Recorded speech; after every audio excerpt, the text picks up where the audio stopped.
Good morning सबको, मेरा नमस्कार। टॉपर बोर्ड में आपका स्वागत है। तभी आप देखेंगे इस वीडियो में प्रकाश के परावर्तन और अपवर्तन से 50 ऑब्जेक्टिव क्वेश्चन जो 2026 बिहार मैट्रिक बोर्ड परीक्षा के लिए काफी इंपोर्टेंट है। ये अपने दोस्तों भी शेयर कर सकते हैं जो आपका दोस्त 2026 में एग्जाम देने वाले हैं। तो पहला क्वेश्चन कहता है आपका, समतल दर्पण में प्रतिबिंब कैसा होता है। तो समतल दर्पण में प्रतिबिंब हमेशा आभासी और सीधा होता है, तो ऑप्शन हो जाएगा बी। नंबर दूसरा क्वेश्चन है, परावर्तन का पहला नियम क्या है। परावर्तन का पहला नियम ये आपका आपतित किरण और परावर्तित किरण एक ही तल में होती है, और दूसरा है आपतन कोण बराबर परावर्तन कोण दोनों बराबर होता है। तो ऑप्शन क्या हो जाएगा आपका, सी हो जाएगा। तीसरा क्वेश्चन है आपका, समतल दर्पण में प्रतिबिंब की दूरी वस्तु से कैसी होती है। तो समतल दर्पण में प्रतिबिंब की दूरी वस्तु से कैसी होती है, तो ये हमेशा क्या होता है, समान बराबर होता है। तो ऑप्शन क्या हो जाएगा, सी हो जाएगा। नंबर 4 कहता है आपका, उत्तल दर्पण यानी कन्वेक्स मिरर में बनी छवि कैसी होती है। उत्तल दर्पण में छवि हमेशा जो है आभासी, सीधी और लघुत्तर होती है। तो यानी ऑप्शन हो जाएगा ए। नंबर 5, अवतल दर्पण में यदि वस्तु फोकस और ध्रुव के बीच हो तो छवि कैसी होगी। इसका छवि हमेशा आभासी, सीधी और बड़ी होती है, यानी क्या हो जाएगा, ऑप्शन बी हो जाएगा। नंबर 6, परावर्तन में कोण कौन से होते हैं। तो परावर्तन में कोण जो है हमेशा आपतन और परावर्तन कोण होता है। तो क्या हो जाएगा, ऑप्शन सी हो जाएगा। ए भी सही है और बी भी सही है, लेकिन होगा क्या, दोनों होगा। तो ऑप्शन क्या हो जाएगा, सी हो जाएगा।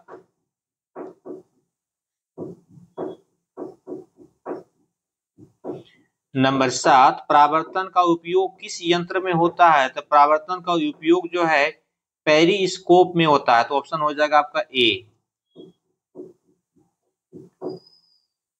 नंबर 8, समतल दर्पण में कितने प्रतिबिंब होते हैं। तो समतल दर्पण में प्रतिबिंब हमेशा एक होता है। तो ऑप्शन क्या हो जाएगा, ए। नंबर 9, जब किसी समतल दर्पण को 30 डिग्री घुमाया जाता है तो किरण कितने डिग्री घूमती है।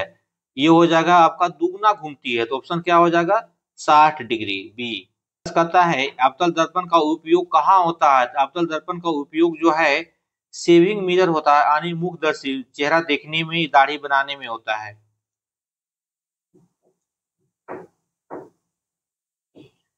नंबर 11, परावर्तन में ऊर्जा का क्या होता है। परावर्तन में ऊर्जा का कोई क्षय नहीं होता है। तो ऑप्शन क्या हो जाएगा, बी, यानी बनी रह जाती है, जितना रहता है उतना ही होता है। नंबर 12 कहता है, उत्तल दर्पण की छवि कैसी होती है। तो उत्तल दर्पण की छवि हमेशा आभासी होती है। क्या हो जाएगा, ऑप्शन ए। नंबर 13, समतल दर्पण में छवि का आकार होता है। तो समतल दर्पण में छवि का आकार वस्तु के बराबर होता है। तो ऑप्शन क्या हो जाएगा, सी। नंबर 14 कहता है आपका, परावर्तन तब होता है जब प्रकाश किसी पॉलिश सतह से टकराता है, यानी सतह को चिकना होना पड़ता है, यानी ऑप्शन क्या हो जाएगा, बी।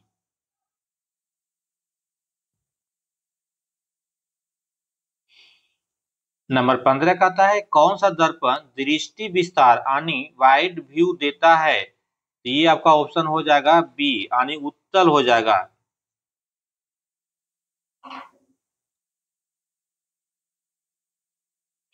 नंबर 16 कहता है, यदि आपतन कोण 40 डिग्री है तो परावर्तन कोण कितना होगा। ये आपका सेम होता है, तो आपका ऑप्शन हो जाएगा बी, यानी 40 डिग्री। ऐसा इसलिए होता है कि परावर्तन कोण और आपतन कोण दोनों क्या होता है, बराबर होता है। नंबर 17, परावर्तन का नियम सभी प्रकार के दर्पण पर लागू होता है। तो इसका ऑप्शन हो जाएगा ए, हाँ लागू होता है। नंबर 18 कहता है, जब प्रकाश समतल दर्पण से परावर्तित होता है तो उसकी गति क्या होती है। तो उसका ऑप्शन हो जाएगा सी, यानी नहीं बदलती है, सेम रह जाती है।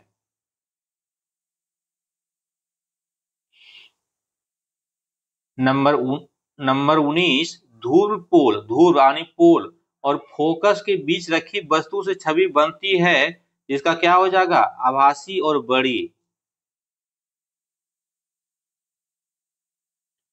नंबर 20, प्रकाश की किरण दर्पण से टकराकर लौटती है, यह प्रक्रिया क्या कहलाती है? जब प्रकाश की किरण सतह से टकरा करके लौटती है तो ये परावर्तन कहलाती है। यानी ऑप्शन क्या हो जाएगा? बी। नंबर 21, उत्तल दर्पण में फोकस की स्थिति होती है। उत्तल दर्पण में फोकस क्या होता है? उत्तल दर्पण में फोकस की स्थिति हमेशा दर्पण के पीछे होती है, तो ऑप्शन क्या हो जाएगा? बी। नंबर 22, समतल दर्पण में कितनी बार प्रतिबिंब बन सकता है? दो दर्पणों में, अगर दो दर्पण है तो उसमें कितना समतल बनेगा? ये हो जाएगा आपको निर्भर करता है एंगल पे, यानी ऑप्शन हो जाएगा डी।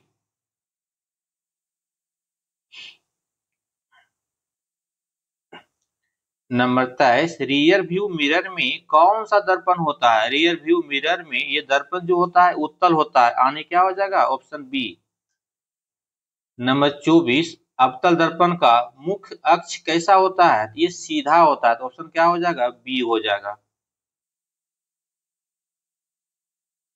नंबर 25 कहता है अवतल दर्पण की छवि किस स्थिति में वास्तविक और उल्टी होती है? ये आपका हो जाएगा वस्तु जब फोकस पे हो, यानी वस्तु फोकस से बाहर हो, ऑप्शन क्या हो जाएगा? बी हो जाएगा। नंबर 26, अपवर्तन होता है जब प्रकाश एक माध्यम से दूसरे माध्यम में प्रवेश करता है, तो ऑप्शन क्या हो जाएगा? बी। नंबर 27, प्रकाश की गति अधिकतम होती है, तो प्रकाश की गति क्या होता है अधिकतम? निर्वात में, यानी क्या हो जाएगा? ऑप्शन सी हो जाएगा। नंबर 28 कहता है अपवर्तन के कारण तारा टिमटिमाता है, ये आपका बिल्कुल सही है, तो ऑप्शन क्या हो जाएगा? ए। नंबर 29 कहता है अपवर्तन का कारण है, तो अपवर्तन का कारण जो है आपका माध्यम का घनत्व होता है, यानी डेंसिटी ऑफ मीडियम, ऑप्शन हो जाएगा ए। 30, जब प्रकाश वायु से कांच में प्रवेश करता है तब क्या होता है? जब प्रकाश जो है वायु से कांच में प्रवेश करता है तो गति घट जाती है, ऑप्शन क्या हो जाएगा? बी। नंबर 31, अपवर्तन में कोण कौन कौन से होते हैं? तो ये दो होता है, आपतन कोण होता है और अपवर्तन कोण होता है, यानी क्या हो जाएगा? ऑप्शन सी हो जाएगा, यानी ए और बी दोनों सही हो जाएगा, तो ऑप्शन क्या हो जाएगा? सी हो जाएगा। नंबर 32 कहता है अपवर्तन से जुड़ा नियम है, तो अपवर्तन से जुड़ा नियम ये आपका स्नेल का नियम होता है, ऑप्शन क्या हो जाएगा? बी हो जाएगा। नंबर 33, कांच का अपवर्तनांक होता है, यानी कांच का अपवर्तनांक कितना होता है? इसका होता है 1.5 होता है, तो ऑप्शन क्या हो जाएगा? बी हो जाएगा। नंबर 34, प्रकाश का अपवर्तन किस माध्यम में अधिक होता है? तो यहाँ देखना है कि कौन सा माध्यम जो दिया हुआ है किस माध्यम का सबसे ज्यादा डेंसिटी है, यानी घनत्व है। तो यहाँ हवा है, पानी है, कांच है और प्लास्टिक है, यहाँ हो जाएगा आपका कांच, यानी ऑप्शन क्या हो जाएगा? सी हो जाएगा। नंबर 35 कहता है यदि आपतन किरण अभिलंब पर पड़ी तो वह क्या होता है? इसका हो जाएगा आपका सीधी चलती है, यानी ऑप्शन क्या हो जाएगा? सी हो जाएगा। नंबर 36, पेंसिल पानी में टेढ़ी क्यों दिखाई देती है? पेंसिल पानी में इसलिए टेढ़ी दिखाई देती है कि उसका अपवर्तन होता है, यानी क्या होता है? वो एक तरह झुका हुआ दिखाई देता है, तो यहाँ से ऑप्शन हो जाएगा बी।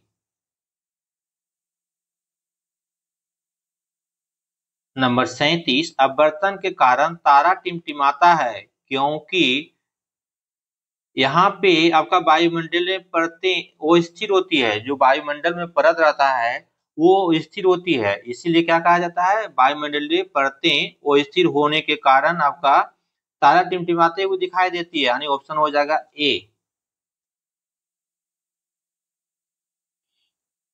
नंबर 38 कहता है स्नेल का नियम क्या है? तो ये आपका sign I by sign R होता है बराबर कांस्टेंट, ये आपका स्नेल का नियम होता है।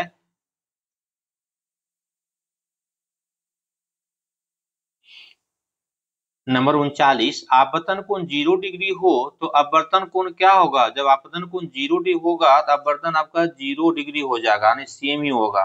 नंबर 40 कहता है वक्र लेंस का उपयोग किसमें होता है? तो वक्र लेंस का उपयोग आपका ये कैमरा में भी होता है और चश्मा में भी होता है, तो ऑप्शन क्या हो जाएगा? सी हो जाएगा। नंबर 41, उत्तल लेंस में छवि कैसी होती है? तो उत्तल लेंस में छवि आपका आभासी और वास्तविक दोनों होती है, तो ऑप्शन क्या हो जाएगा? सी।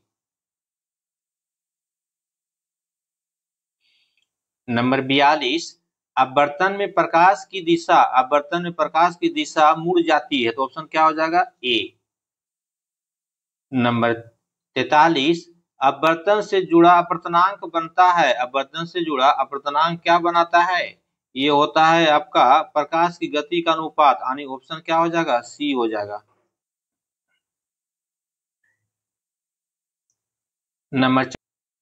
नंबर 44, कांच का अपवर्तनांक वायु से बड़ा होता है, तो ऑप्शन क्या हो जाएगा? सी हो जाएगा।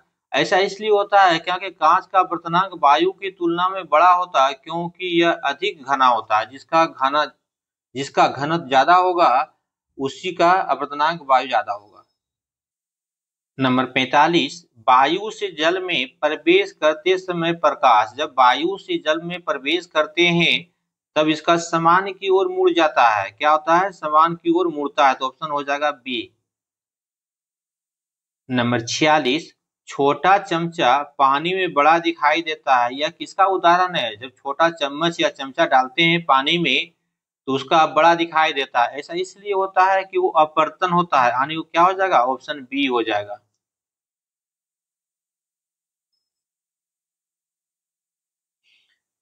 नंबर 47, दृष्टि दोष में कौन सा लेंस का प्रयोग होता है?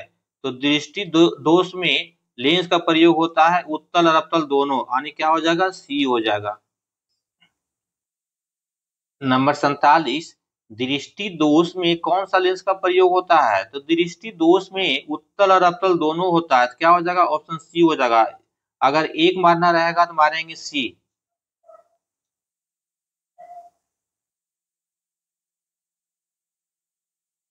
नंबर 48, रेनबो में प्रकाश का कौन सा गुण कार्य करता है? तो रेनबो में जो प्रकाश का गुण कार्य करता है वो आपका हो जाएगा अपवर्तन, यानी ऑप्शन हो जाएगा ए। नंबर 50 और आखिरी क्वेश्चन आपका है, कहता है प्रकाश की किरण माध्यम बदलने पर किसका पालन करती है? प्रकाश की किरण जब माध्यम बदलती है तो ये स्नेल का नियम पालन करती है, यानी ऑप्शन क्या हो जाएगा? सी हो जाएगा।